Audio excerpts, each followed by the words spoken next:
Today's Throwback, we're having a look at the Mezco Cinema of Fear Series 3, Jason Goes to Hell, Jason Voorhees.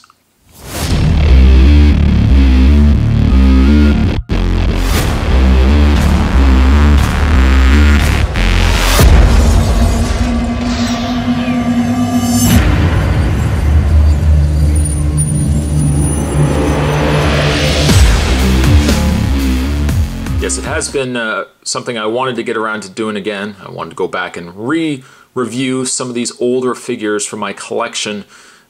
Definitely the Jasons from the Mezco line of Cinema of Fear was ones I wanted to review. Re-review, that is. Now granted, at the time that you're watching this, we have not yet gotten a Jason Goes to Hell, Jason Voorhees. I'm hoping that's going to change.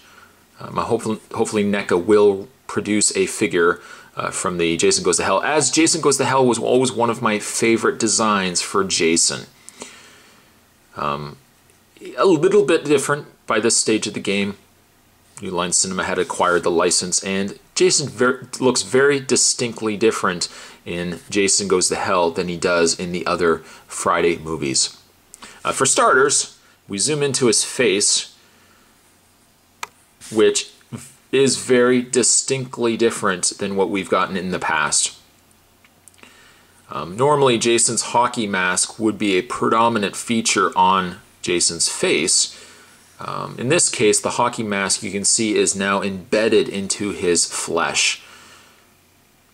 I always thought that was such a neat design. It did get away from the whole hockey mask idea, but it almost then became just his face. And you can even see, like, I think Mezco, as dated as this figure is, I think Mezco did a really good job. As you can see, that mask is embedded right into his face. There is a possibility that there might be a sculpt underneath that face, or underneath that mask, but removing that mask, I would hate to damage the figure, so we're just gonna leave it. But the detail on the actual mask, I think, is really, really solid. And I think as a whole, the detail on the face and head are really, really solid. It looks, however, and this is something I might have mentioned in the initial review, it looks like there is something slightly off on the proportions of this figure. For starters, it might have just been due to the makeup that they had put on Kane Hodder, but I always found that Jason's face, his head, was a lot larger than what we got in this figure. Almost to the point where it looked like it was a prosthetic piece. It didn't look natural, but in the movie it looked a little bit bigger than this head here. I think one other thing too that I noticed about this particular figure is that the coloring seems a little off on his outfit. I think in the outfit, it was probably just a little more lighter of a gray. This is coming across, and maybe in the camera, on film, it looks like it's more of a gray. But in hand, this figure looks like it's more of a greenish gray color. Almost leaning more towards a green than an actual gray. So I don't think the coloring is just right. But despite the coloring, I think it's definitely a solid figure. It's one of my favorite Jasons from the Mezco line. We zoom into some of the other details on here. You can see all the tears and then rips in his tucked-in shirt, which I always found was funny. Jason's murdering everybody, but he still takes time to tuck in his shirt. But you can see all the tears in his shirt. You can see the tears on his sleeve there. Some real nice tattered, wrinkled effect going on there. I don't know if those are shards of metal or if those are actually parts of his bones. But you can see that there's a little bit of discoloring going on there underneath the rips. His hands are also scarred. There's very, very little skin left on these hands.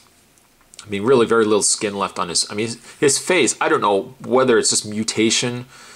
If we are just to believe that this is the after effects of the toxic waste from part 8, or if we just wrote that off completely and somebody just decided, hey, I'm just going to design him with a big old brain-shaped head.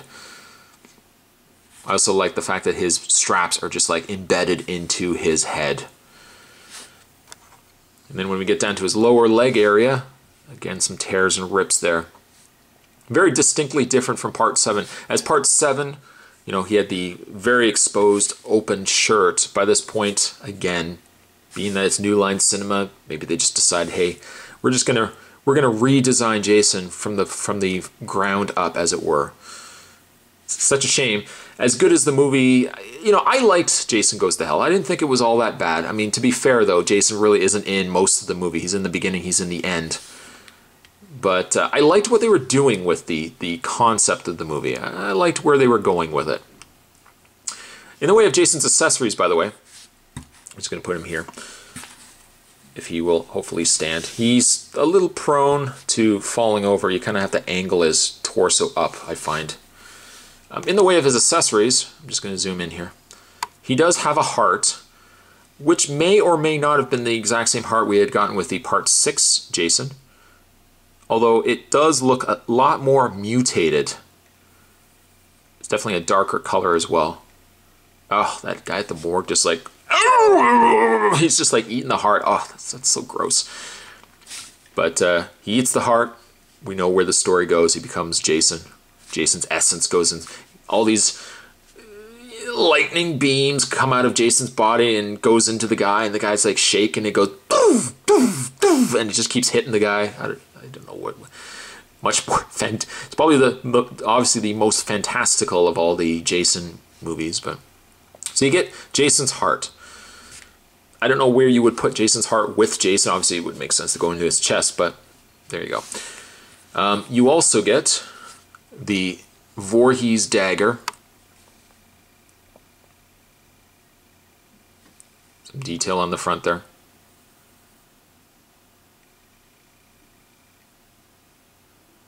What does he say? Only through a Voorhees can Jason be reborn, and only by a Voorhees can he be killed. They throw him a knife, and the knife just they throw the girl the knife, and it just goes, and it turns into this big dagger. I think the dagger was a little larger in the movie too.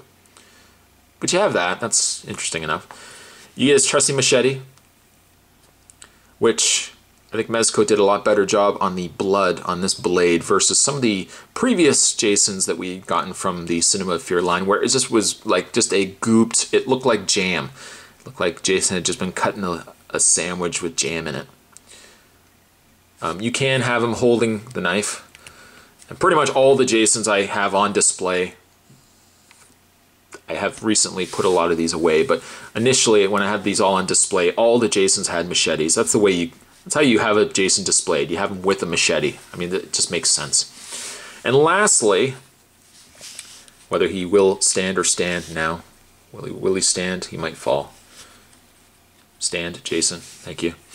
Lastly, as I drop it, you get the essence of Jason, as it were.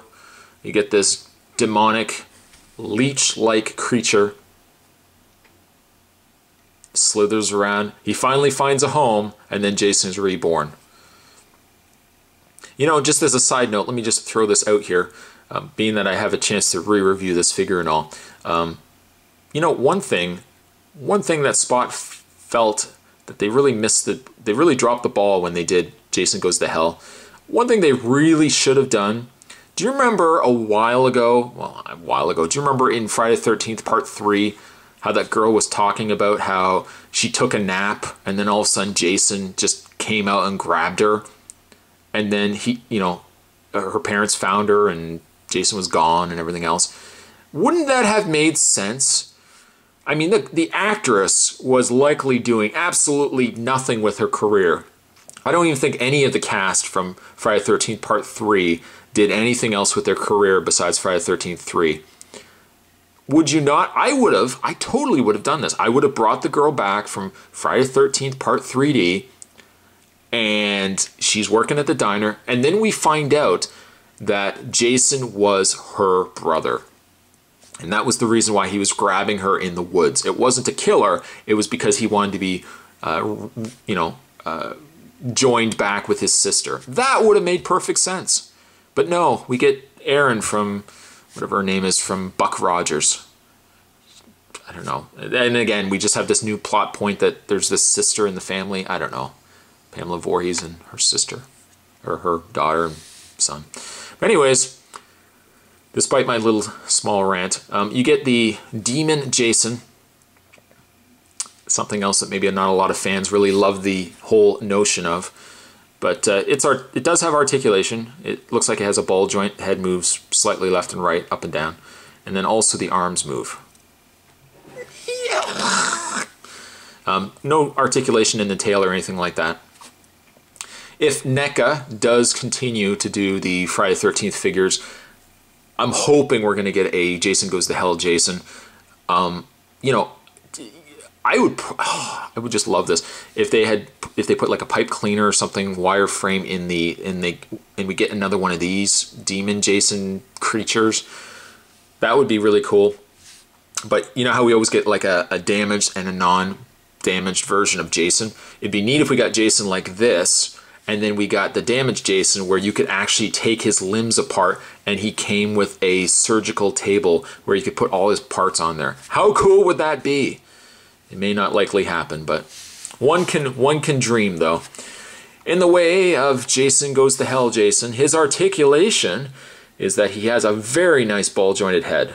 In fact, one of the better ball-jointed heads I've seen in the Jason figures. You can really get a lot of movement in his head overall. He's got a pin and socket shoulder, rotates all the way around. He's got a nice bend in the elbow, something that some of the Jasons sadly didn't have, but he has a nice bend in the elbow, rotation, and a hinge in the hand. He also has this ball-jointed upper torso, which is, it really helps because unfortunately, you can see his lower half does absolutely nothing. It's pre-posed. Not only is it pre-posed, but it's inclined to lean forward to the point that you kind of have to manipulate sometimes this upper ball joint to get him to stand properly. And then there is absolutely no articulation in the feet or anything like that. This is definitely a cool Jason. You may like or you may hate Jason Goes to Hell, but you gotta admit, it's the black sheep of the family, and it's really a fun movie. If you just like a bloody, you know, a little fantastical Friday the 13th, you definitely can't go wrong with Jason Goes to Hell. I think Mezco did a fantastic job on this. Would love to see NECA eventually take a stab. Oh, you see what I did there? Eventually take a stab at the Jason Goes to Hell Jason as well, and see what they have to do with it as well. See what they do with the figure. But in the meantime, I do really enjoy this figure. I'm glad to have it. And the Mezco Cinema of Fear Series 3, Jason Goes to Hell Jason, I'm going to give him a solid 7.5. Today's throwback, we were having a look at the Mezco Cinema of Fear Series 3, Jason Goes to Hell, Jason Voorhees. A really nice figure. If you can find him, probably now your best bet is maybe eBay, but if you can find him, I definitely would say pick him up. Thanks for watching, guys. Certainly stick around. Spot's got a couple more throwbacks heading your way, and I'll see you guys next time.